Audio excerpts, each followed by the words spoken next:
From the media missionaries of Network 7 Media Center and the Southern Asia Pacific Division, welcome to Mission Sonlight.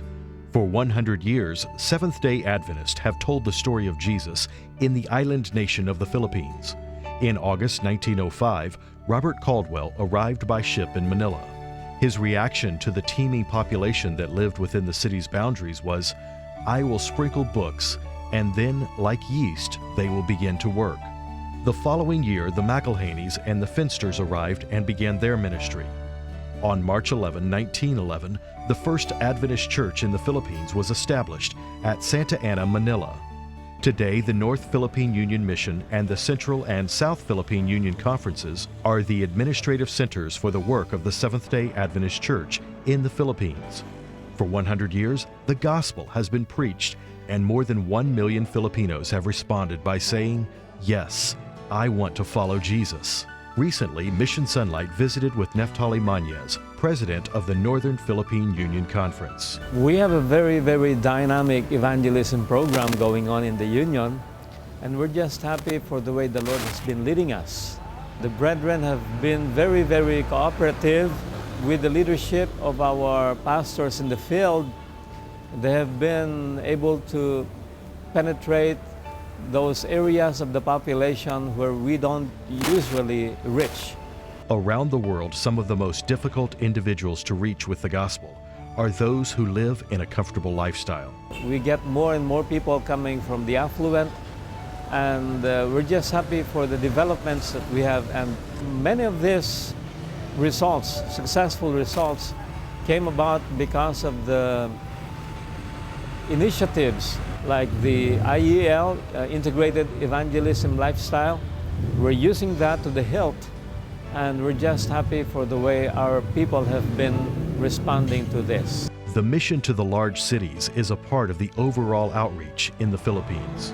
When Elder Wilson came for this planned evangelism, which was held here in Manila, that was actually the beginning of an overall massive plan, a massive overall plan for the entire conference. The meetings in Manila have encouraged and energized our Filipino brothers and sisters who are extending their efforts outside of the big city. We're going to be branching out to the local missions and conferences where each mission, each conference will have its own evangelism program in the urban area. As Christians, we are called to share the gospel with others.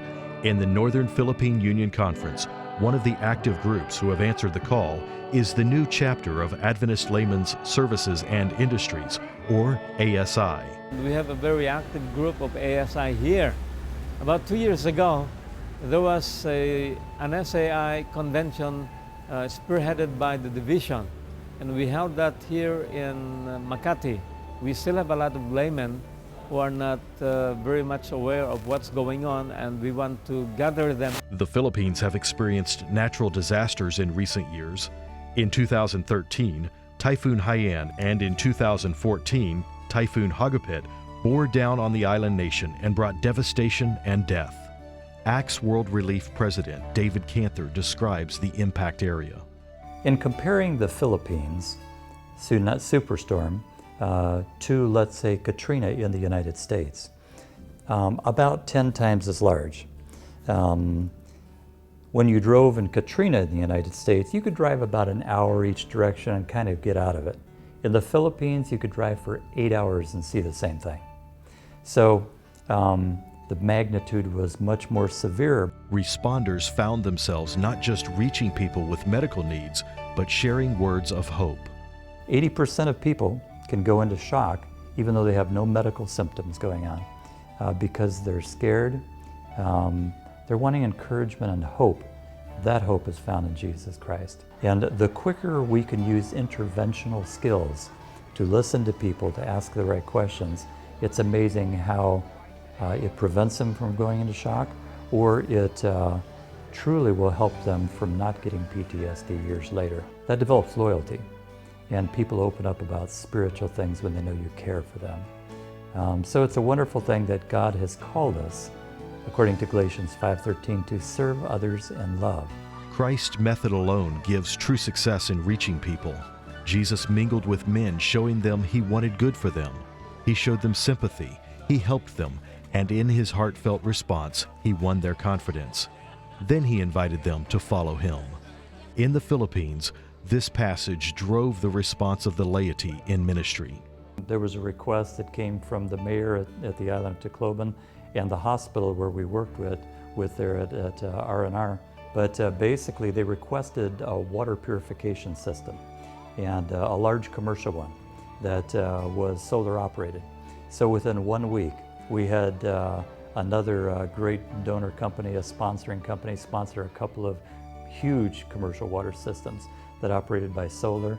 We had one set up at the hospital in the front so the hospital could use it for their dialysis and their patients, but also the community could come into the front gates and get all the water they wanted.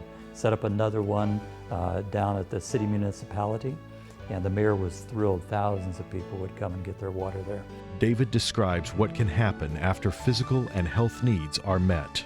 I remember a deployment we did that the mayor, we'd been cooking for their community, and she said, is there any way that you could come back and give a series on health and nutrition and who are our friends, the Adventists? It followed with a seminar, both on nutrition and who are our friends, the Adventists. Evangelism. It's a great evangelistic way that God is using thousands of people around the world. People reaching people with good news and the great hope is at the heart of telling the story of Jesus everywhere, and right here in the Philippines. I'm really happy for the opportunity that we can be part of this work that we believe is going to be happening in these last days. And we're happy for the support of people like you. There are still many hearts and minds in the Philippines who need to be touched by the story of Jesus. You can play a role in the spreading of the gospel message through the offerings that you give on Sabbath, September 26th. Yes, Jesus loves me. Yes, Jesus loves me.